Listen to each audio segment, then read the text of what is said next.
केंद्रीय मंत्री ज्योतिरादित्य सिंधिया ने देश और प्रदेश वासियों को दी जन्माष्टमी की शुभकामनाएं। भगवान श्री कृष्ण के रास्ते पर हम सभी चलें। मैंने भी भगवान श्री कृष्ण का पूजन कर सौभाग्य प्राप्त किया है। जीवन में मोक्ष प्राप्ति के लिए अच्छे कर्म की सीख भगवान श्री कृष्ण से मिलती है। 20 की तैयारी केवल 8, 9 और 10 तारीख तक सीमित नहीं रही है।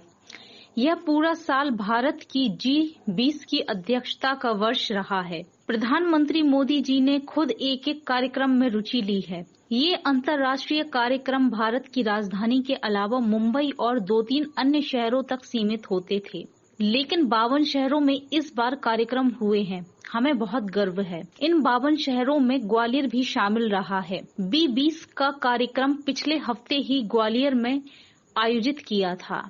आखिरी 3 दिवसीय बैठकों के लिए भारत में उपस्थित होने अमेरिका से लेकर फ्रांस सहित अन्य देशों से शख्सियत आ रही है। अलग अलग देशों के राष्ट्रपति और प्रधानमंत्री आज भारत आने वाले हैं। कल से कार्यक्रम शुरू होंगे। पूरी तरह से हम तैयार हैं। पूरी दिल्ली सजी हुई है। हमारे अंतर्राष्ट्रीय मेहमानों का अतिथि देवो भव विचारधारा के देश में उनका आगमन हो रहा है। इस मौके को भारत की जनता पर्व के रूप में मनाएगी। देश विदेश के नेताओं के दिमाग में ही नहीं बल्कि दिल और मन में भी एक अमिट छाप भारत की जनता जरूर छोड़ेगी। केंद्रीय मंत्री ज्योतिरादित्य सिंधिया ने कमलनाथ द्वारा कथा कराने, दूसरी तरफ इंडिया गठबंधन से जुड़े लोगों के सनातन को खत्म करने की बात कहने पर बोले, इंडिया गठबंधन जिस तरीके से सनातन धर्म पर टीका टिप्पणी कर रही है, ऐसे अनुचित बयानों की जितनी भी हम निंदा करें कम है। इंडिया गठबंधन के लोगों का कहना है कि सनातन धर्म का विनाश होना चाहिए। सनातन धर्म पूर्ण रूप से नष्ट हो जाना चाहिए। यही है इंडिया गठबंधन का असली चेहरा, जो मध्य प्रदेश और देश की जनता के समक्ष मैं रखना चाहता हूँ।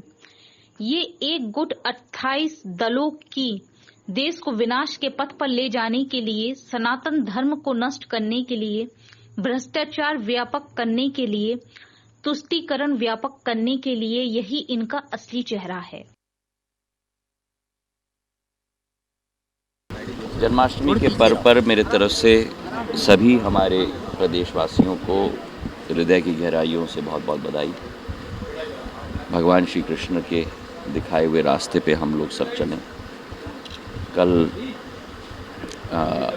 दौरे के बाद स्वयं घर आकर पूजन करने का सौभाग्य मुझे मिला और जीवन में मोक्ष प्राप्ति के लिए सदैव अच्छे कर्म हों, यही सीख हमें मिलती है। उसी के आधार पर हम अपना जीवन यापन करना है। आप स्वयं देख रहे हैं कि G20 की तैयारियां केवल 8, 9 और 10 तारीख तक सीमित नहीं रही हैं।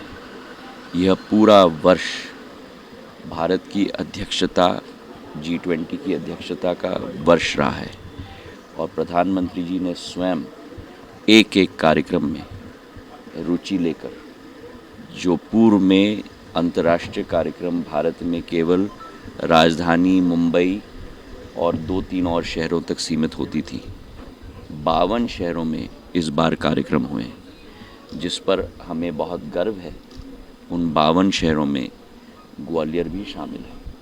B20 का कार्यक्रम पिछले हफ्ते हमने ग्वालियर में ही आयोजित किया था और अब इसकी अंतिम श्रेणी तक हम लोग पहुंच चुके हैं, जहां विश्व के राष्ट्रपति एवं प्रधानमंत्री आखिरी 3 दिवसीय बैठकों के लिए भारत में उपस्थित होंगे।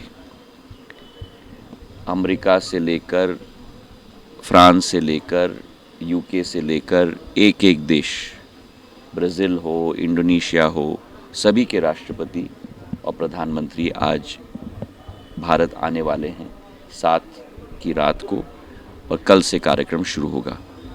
हमारा मंडपम, एग्जीबिशन हॉल और मीटिंग सेंटर भी पूर्ण रूप से सजा धजा हुआ है।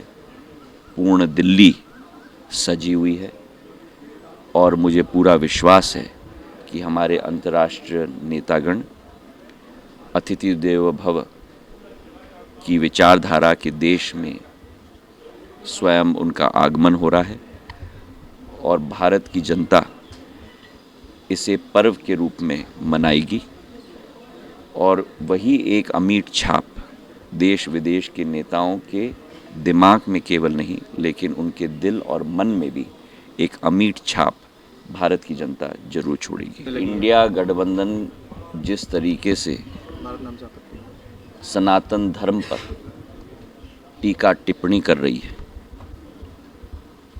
जिस तरीके से अनुचित और जितनी भी हम निंदा करें वो कम होगा। उनका कहना है कि सनातन धर्म का विनाश होना चाहिए, सनातन धर्म पूर्ण रूप से नष्ट हो जाना चाहिए। यही है इंडिया गठबंधन का असली चेहरा जो मध्य प्रदेश की जनता और देश की जनता के समक्ष मैं रखना चाहता हूँ। ये एक गुट 28 दलों की